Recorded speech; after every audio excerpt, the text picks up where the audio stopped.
What's up, everybody? Welcome back to Chari Chin-Young Caston's Budget Travel.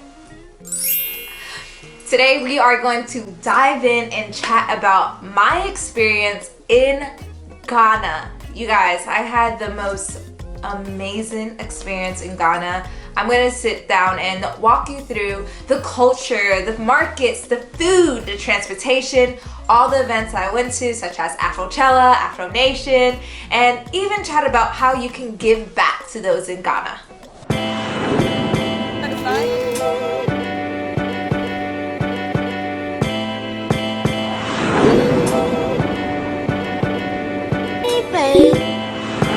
So how y'all doing? Y'all doing good out there? You got breath inside your lungs? I know many of us have not been traveling because of the coronavirus, but you guys, I just wanted you to take a moment right now while you're watching this video and just take a deep breath in and relax just a little bit. I'm so grateful that you chose to share this experience with me. On this video, I'm going to walk you through my experience while I was in Ghana. I'm going to talk about culture, all the markets that I went to, the food, the transportation, being stuffed inside of a Tro-Tro, the events that I went to, such as Afrochella and Afronation, and even give you an opportunity to give back to Ghana. So guys, as soon as I got off the plane in Ghana, first off, my journey of getting there was hectic. Dane's passport was missing, like they didn't ship it to us, so he had to take a whole different flight than I did. So I had to fly to Spain, the first leg of my trip, all by myself. Now to Paris, and Dane is still not here. Status on Dane. We gotta get him a new passport. Then met Dane in Spain, and then we flew to Ghana together. Look at this guy. Hard-headed. We landed, we made it, we are in Ghana. As soon as you get off the plane and you walk through those doors, landing in Ghana, you are greeted with tons of people. It's like a sea of people. So we just left out of the Ghana airport. Walk through customs, and outside this looks a lot different than most airports that we've been to. So families are outside sitting down waiting for people, as opposed to just like standing up bombarding their guests as they exit out of the airport. But you can see everybody just kind of sitting here relaxing and waiting for their family to come on out. Once we got on the roads, oh my gosh, people were out there with selling things on top of their heads, knocking on our window doors, asking us if we wanted to buy bread, plantains, anything you can literally think of, they had it in the streets. I'm telling you, like, this was a time when it was about to be New Year's and Christmas. People were selling like little hats and stuff for Christmas and New Year's. I saw people selling televisions. I saw people selling guys, I honestly, it's like literally anything that you can think of, they were on the streets selling it. And the crazy thing is, I thought like people get annoyed at it, but it's a part of it. It's a part of the DNA and culture of Ghana to go out there and hustle and sell what you can, because you never know. And that's one of the things I found very unique while I travel is everybody's an entrepreneur. Everybody's a person who is going out there and hustling and selling something. But what was great was that the community received it and they actually bought things. So I went along, you know, when in Rome, do it as the Romans do. So when in Ghana, do as the Ghanaians do. We were also able to eat some great food. Jollof rice, I know there's some like competition with jollof rice in different countries of Africa, but y'all, Ghana, the rice was banging. Every dish I had was so good. It like, I don't know how to really explain it because the vegetables were so fresh. Everything felt and tastes like I was eating something like straight out of the farm lands. Like, it was so good. And then I was also able to experience the markets. So these are places that when I say on the streets they saw everything, In these markets, it's like think of like a big parking lot, and you have people from all over of the country like traveling to this place to sell you fruits, meat, vegetables. We even had the opportunity to get things customized and made. One of the markets was the Kaneshie Market. I don't even know if I'm saying that right, but it was a market that we were able to go up the steps of the marketplace, and we looked all around us, and there were seamstresses all around us, like people with their sewing machine right in front of them making clothes, because the fashion in Ghana, y'all, vibrant prints everywhere. Everybody almost looks like they're going to some sort of event or something, but they're literally just going to work and they're admiring the prints, the African prints that they have. So we were able to get outfits made. I think I got like 5 outfits made for under $100. Crazy, right? Crazy, mind-blowing. Also at these markets, you are able to just really just sit, and all your senses comes, it's like it's magnified, because there's so much going on around you that you just have to just stand there and look around. And because at one corner you can have somebody who's selling cow, and in the next hand you have somebody who is selling you shoes. Like, what? Everything you need is in this one specific place.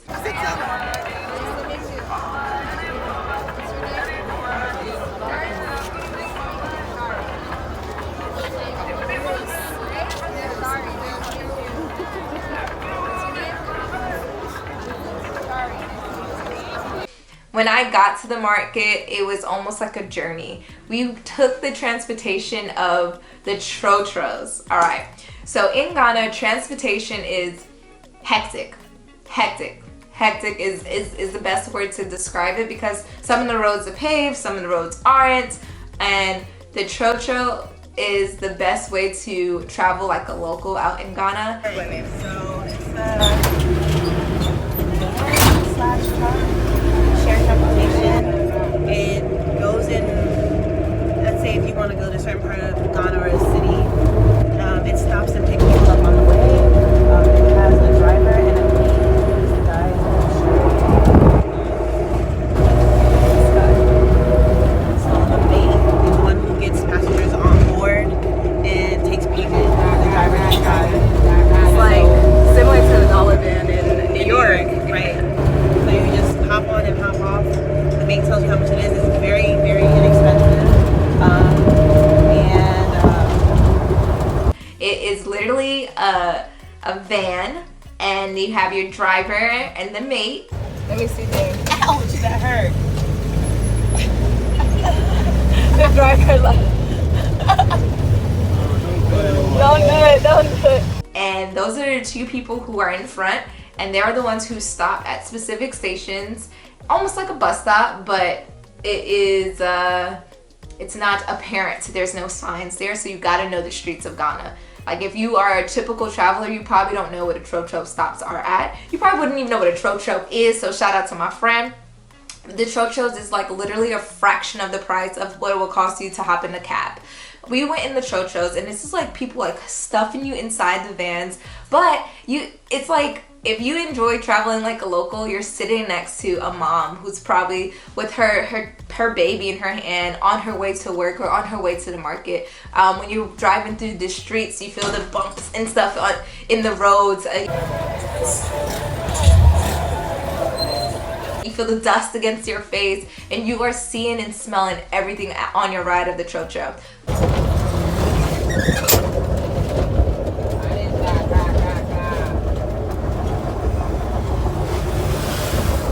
The Tro-Tro literally cost us less than $1 to travel 45 minutes. Like, that is the true way to go. Now, Tro-Tros aren't your thing. I get it.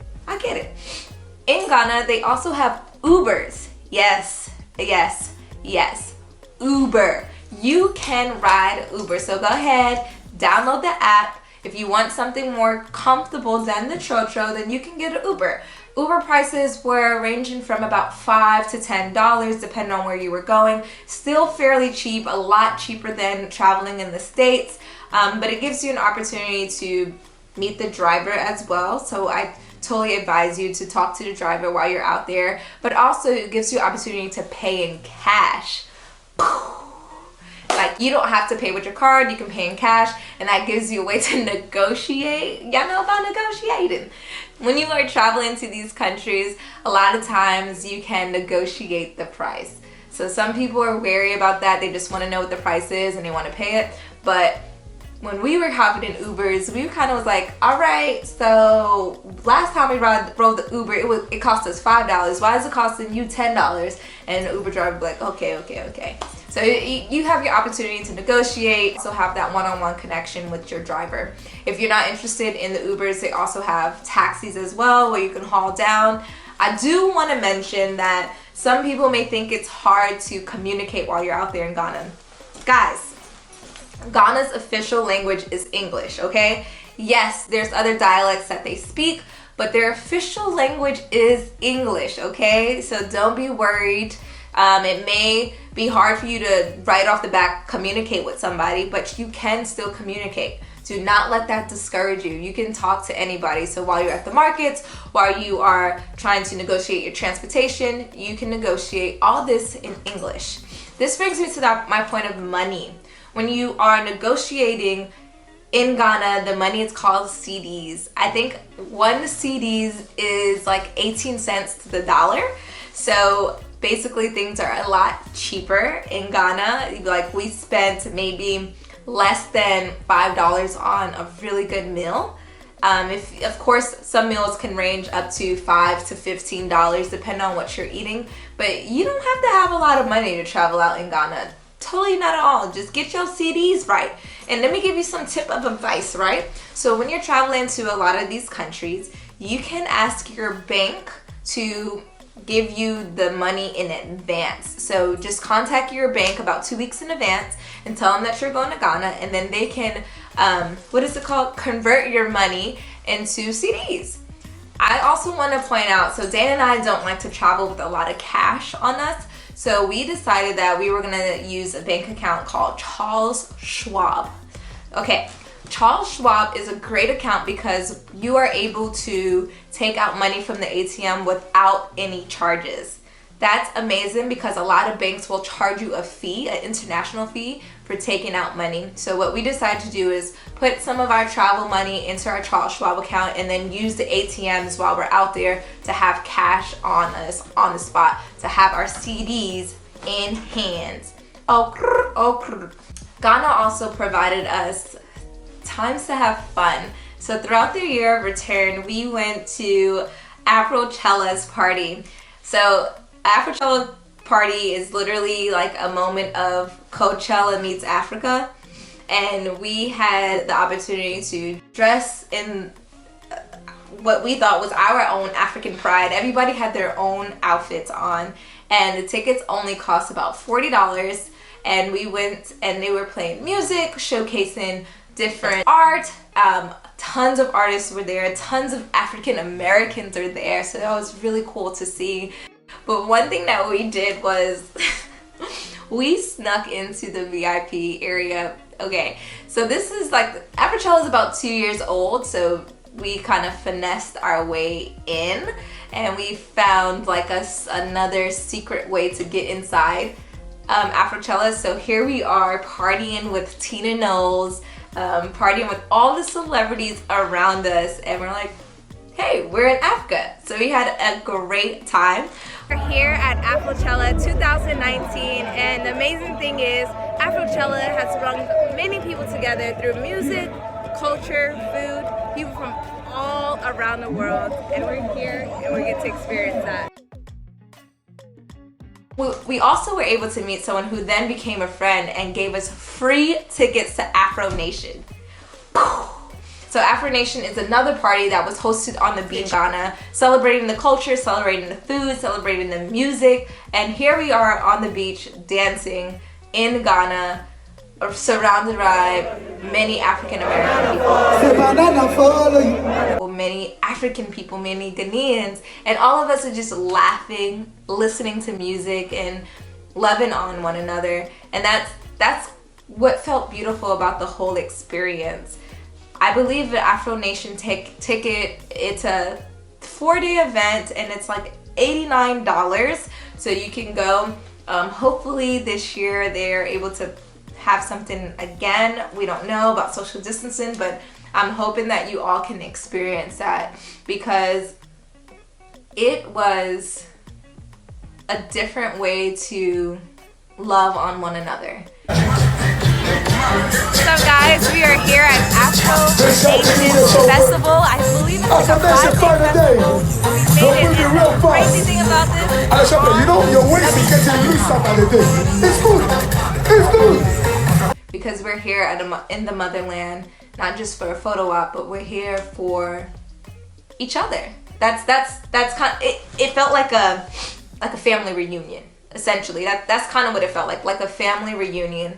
And I'm not gonna lie, after 5 days of partying, I felt guilty. I'm like, why am I here?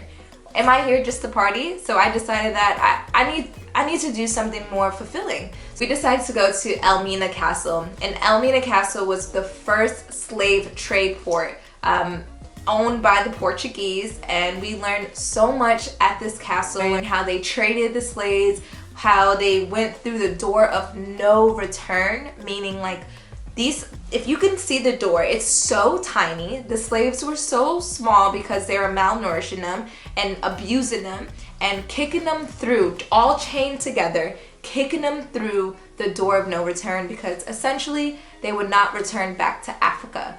This was the starting point of the transatlantic slave trade. And being there at that castle, it felt like the walls were talking. I can't really explain to you what that felt like, but if you can see how dark and murky it is, and just hearing, it felt like I was hearing the voices of my ancestors thanking me for coming back, thanking me for being on the grounds, because literally we felt like we were our ancestors' wildest dreams being in Ghana.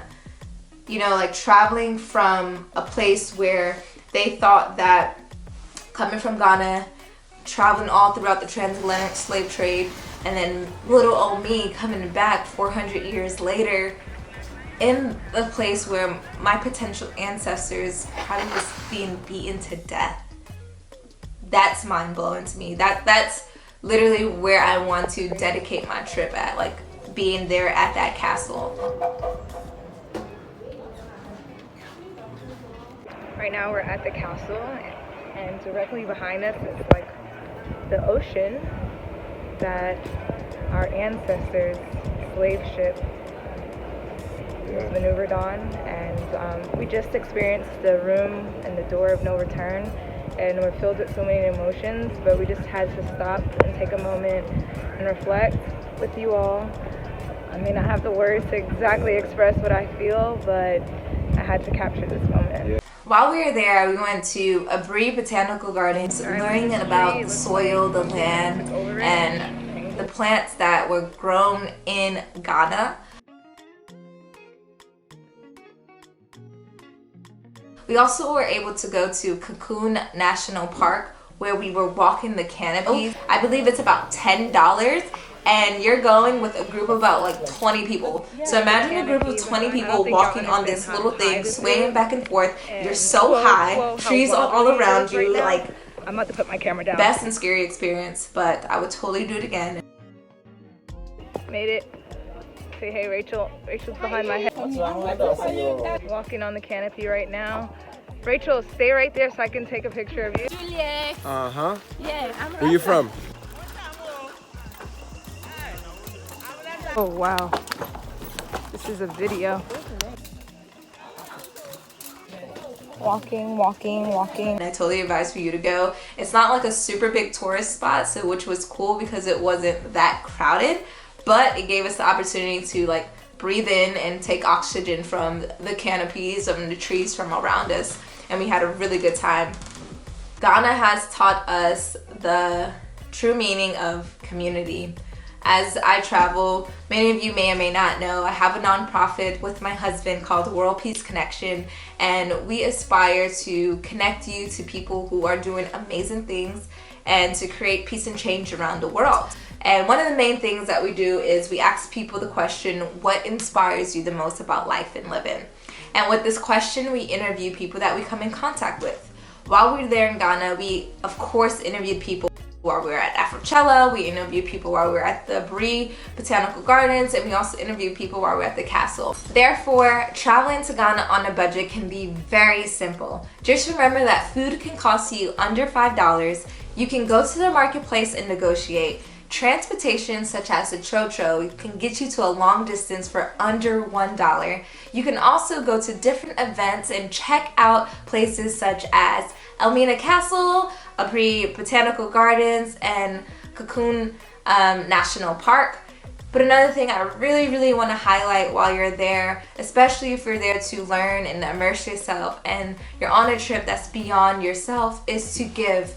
Learn about the true African child. Learn about the true African community. Sometimes I know we don't want to paint the picture of Africa being a place where that is in need, but the reality is Africa, Ghana specifically, is in need. So if you ever want to go out, help and dedicate your time, feel free to hit up World Peace Connection and we can connect you with Sir Elbow, who's the founder of Salem International, and we can connect you with Auntie Pat, who's the founder of Basics International.